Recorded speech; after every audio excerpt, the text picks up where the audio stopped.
Tonight, we're taking a closer look at one of our big stories. President Obama went to his hometown of Chicago to confront an out-of-control issue. Too many people dying because of gun violence.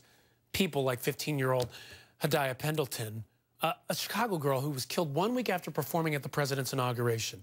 Police say she was shot dead by gang members. And take a look at this map, folks. Each one of these red dots that you see behind me, it represents a person killed in Chicago last year with a gun. There were more than 440 gun homicides. This afternoon, President Obama pushed Congress to vote on tougher gun control laws, but he says that's only part of the solution. This is not just a gun issue. It's also an issue of the kinds of communities that we're building. And for that, we all share responsibility as citizens to fix it. We all share a responsibility to move this country closer to our founding vision that no matter who you are or where you come from, here in America, you can decide your own destiny. You can succeed if you work hard and fulfill your responsibilities.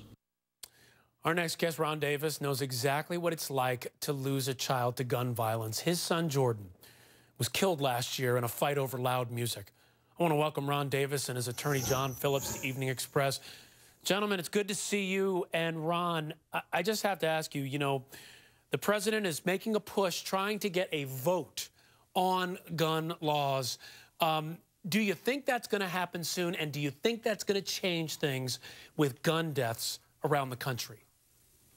I think it's going to happen soon because the nation wants it to change. The nation wants it to happen. So Congress can fight with the president all they want. But, you know, I think their constituents are going to press the Congress to go ahead and help President Obama go ahead and draft some federal laws regarding the gun issue. And Ron, you have turned a story of absolute tragedy into something incredibly positive because you become an advocate. You went to Washington, you met with politicians. Tell us what you told them about what needs to happen with our gun laws today.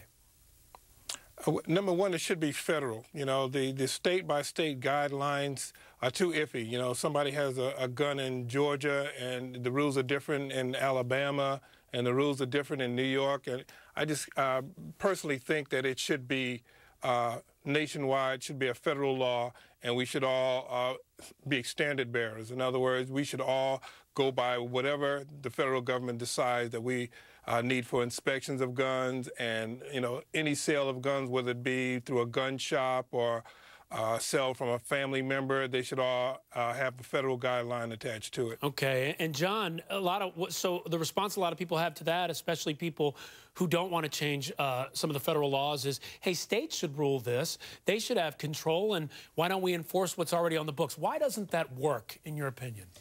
The problem is, you know, it's kind of like driver's licenses. You can drive in Oklahoma, you can drive in Alabama with a California license. And we're getting to the point where you're allowed to do that with guns.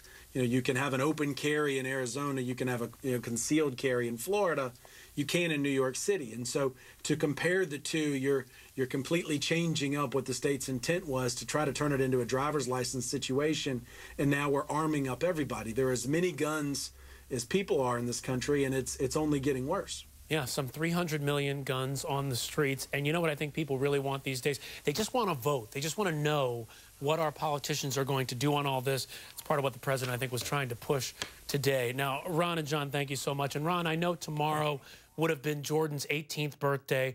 Our condolences to you.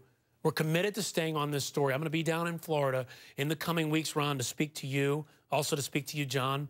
And I want to let folks know we've reached out to Michael Dunn's family and lawyer. Michael Dunn, the man accused of shooting Jordan over loud music. We've reached out to them repeatedly. We haven't heard from them yet, but I welcome them on Evening Express anytime. Gentlemen, thank you so much for joining us. We're going to send you one of these wristbands, Ryan. Thank you for having us. Okay, thank you. Thank you very much. Thank you. Well, every night at this time, money expert Clark Howard, he is here and he